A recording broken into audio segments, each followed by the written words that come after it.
différentes ont été incendiées hier, donc il faudrait quand même peut-être aller un petit peu plus loin et commencer à prendre des sanctions. Et quand je vous parle de sanctions, la rupture du commerce et de relations diplomatiques avec cet État fasciste et terroriste.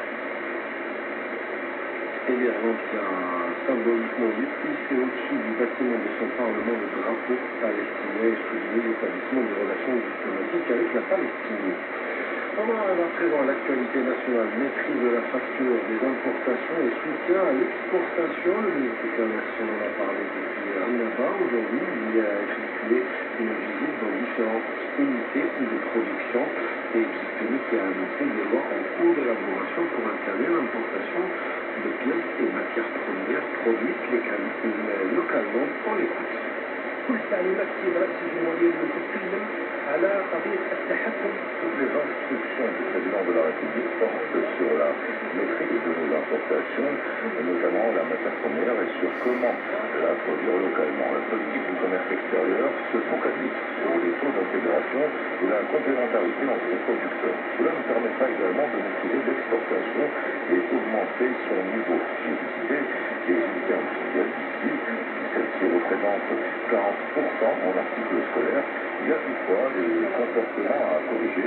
Certains producteurs importent un coût de la matière première trop élevé. On a pris des décisions et elles seront traduites par des lois.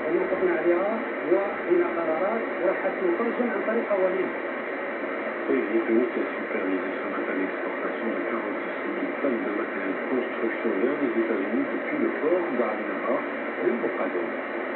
Les capacités de production et d'exportation de matériaux de construction ont augmenté. C'est le cas pour le ciment, donc la production a atteint les 40 millions de tonnes et un revenu de 447 millions de dollars en 2023. Il s'agit ici de relever les défis pour valoriser davantage ce secteur. Hafiz Al-Shish, directeur des exportations au Team Algérie. La réalisation des silos à l'intérieur des ports ou tout près des ports permettent à la filière de passer des exportations de plein terre dans les exportations de silos. Le deuxième défi porte sur des mesures prises par certains marchés que nous vivons déjà quant au respect de l'impact carbone de nos produits. Il faut savoir que la filière silos enregistre une capacité de production de plus de 20 millions de tonnes par rapport aux besoins du marché local. Ces dernières années, l'Algérie a identifié ses investissements dans le domaine de l'industrie sidérurgique afin de satisfaire le marché national en matières premières et encourager les exportations. Sofiane Chouy, directeur général adjoint à QS.